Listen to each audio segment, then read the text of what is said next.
자, 안녕하십니까. 자, 오늘은 동별대표자 해임 사유에 대해서 구체적으로 알아보도록 하겠습니다. 자, 지난 시간에 동별대표자 및 임원의 해임 사유, 결격 사유, 그리고 해임 절차에 대해서 간단하게 설명드렸죠. 첫 번째, 해임 사유가 있어야 되고, 규약이 있어야 되고요. 그리고 그 해임은 임기 중요한 해임에 해당해야 되고요. 그리고 객관적 증거 자료가 제시되어야 된다라는 내용으로 설명드렸습니다. 자, 그럼 오늘부터 그 해임 사유 하나하나 읽어가면서 어떤 의미가 있는지 같이 한번 알아보도록 하겠습니다. 자, 서울시 공동주택관리법 준칙 제31조 계속해 나가고 있죠. 제1항. 자, 1호부터 하나하나 각 호 어떤 의미가 있는지 설명드릴게요. 자, 첫 번째 1호 같이 한번 읽어보겠습니다. 공동주택관리법, 주택법 등 공동주택과 관련한 법령을 위반해서 행정기관으로부터 과태료 또는 그 이상의 처분을 통보받은 경우 이것은 해임 사유에 해당하겠다라는 내용이죠.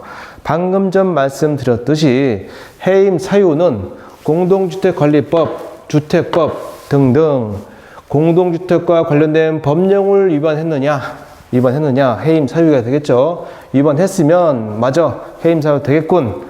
여기서 끝나지 않고 객관적 증거 자료를 위해서 뒤에 뭐라고 나와요? 행정기관으로부터 과태료 또는 그 이상의 처분을 통보를 받은 경우라고 했습니다. 자, 뒤에는 이 파란색 글씨는 뭐를 말해주죠? 객관적 증거 자료까지 제시가 돼야만 해임 사유가 되겠다라는 것을 알 수 있습니다. 자, 사례 하나 읽어보면서 다시 한번 위에 있는 제1호에 있는 내용을 의미해 보겠습니다. 같이 파악해 보겠습니다. 첫 번째, 입주 대표회에서 옥상방수 공사업체 선정 입찰을 했습니다. 그래서 개찰을 했죠. 결과 최저 가격을 제시한 B사를 회장님이 동별대표들에게 단지의 이익이 되니까 낙찰자로 선정하자라고 주장했습니다. 우리 회장님께서는 아파트의 그 관리비 절감을 위해서 최저 낙찰 금액을 제시한 업체, 그 업체를 선정하자라고 주장을 했지요. 그러나 여기에 문제가 있습니다. 어떤 문제가 있어요? B사는 안타깝게도 참가 자격이 없는 곳으로 제출서를 확인해 보니 참가 자격이 없었다는 거죠. 예를 들면 자본금을 입찰 공고문에 5억 이상인 업체라고 제시했는데 B사는 예를 들어서 자본금이 3억이더라. 이 B사가요. 그러면 당연히 자본금을 5억 이상이 충족이 안 됐기 때문에 참가 자격이 없겠죠. 참가 자격이 없으면 당연히 최저 가격을 제시했다 하더라도 이 업체는 낙찰자로 선정할 수가 없겠다는 거죠. 그러나 회장님께서는 단지의 이익이 된다. 최저 가격이니까 낙찰자로 선정하자라고 주장을 했어요. 이에 반기를 들은 동별대표자 김 씨가 이를 거부했죠. 왜요? 참가 자격이 없으니까 당연히 가격은 낮아서 아파트의 이익은 될지라도 이 경쟁 입찰은 공정해야 되기 때문에 자격 없는 업체는 빼야 된다, 제외해야 된다라고 이제 회장님한테 이제 얘기를 했겠죠. 그런데 회장님이 이 말을 안 들었죠. 그죠? 무조건 단지 이익이 되니까 낙찰 선정하자 이렇게 계속 주장했어요. 따라서 동별대표자 김 씨는 이제 회장님하고 말을 하지 않고 관할구청에다가 이를 제보를 했습니다. 관할구청은 그 제보를 받고 당연히 어떻게 된 사정인지 대표회한테 소명해라 하고 했겠죠. 해보니 당연히 참가 자격이 없는 업체니까 선정 지침에 따라서 B사는 자격이 없습니다. 참가 자격이 없습니다. 라고 답을 했습니다. 그래서 시정명령을 했단 얘기예요. 누구한테? 입주자 대표회한테 시정명령을 통해서 우리 회장님이 단지 이익을 위해서 최저가를 제시한 B사를 낙찰자로 선정을 했지만 참가 자격이 없기 때문에 B사는 낙찰자로 선정할 수가 없습니다. 라고 관할구청에서 답변을 해 주었단 얘기예요. 그죠? 그래서 시정명령, 이 공문을 대표회한테 줬단 얘기죠. 그러나 이 회장님은 여기에서 그치지 않고 이를 무시했다는 거죠. 비사를 결국 낙찰자로 선정하자 아주 밀어붙였다는 얘기죠. 그죠? 그러면 결국 동부대표자 김 씨가 가만히 있었을까요? 그렇지 않았어요. 다시 관할구청에다가 이를 다시 제보를 했습니다.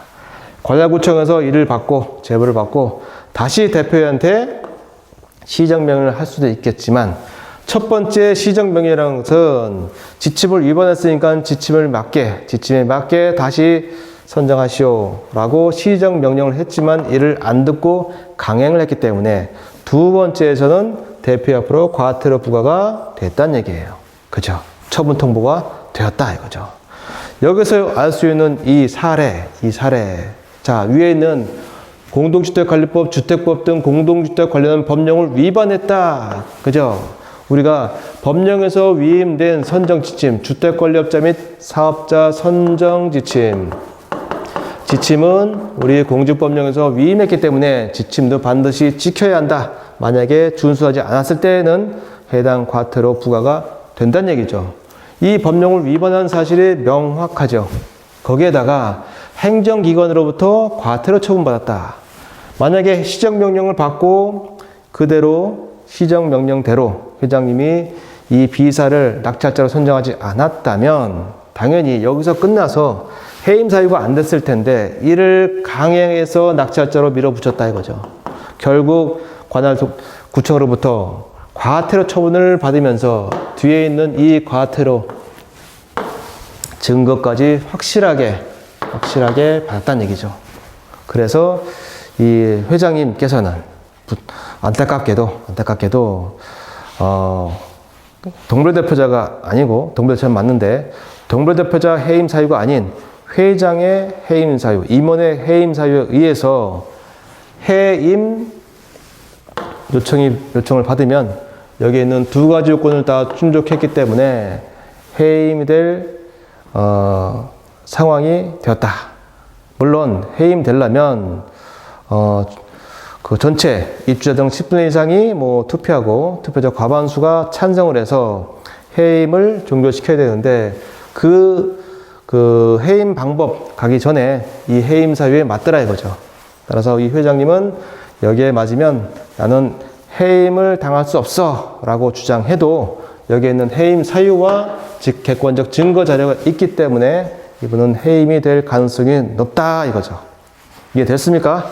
자, 오늘은 여기까지 하겠습니다. 수고 많이 했습니다. 감사합니다.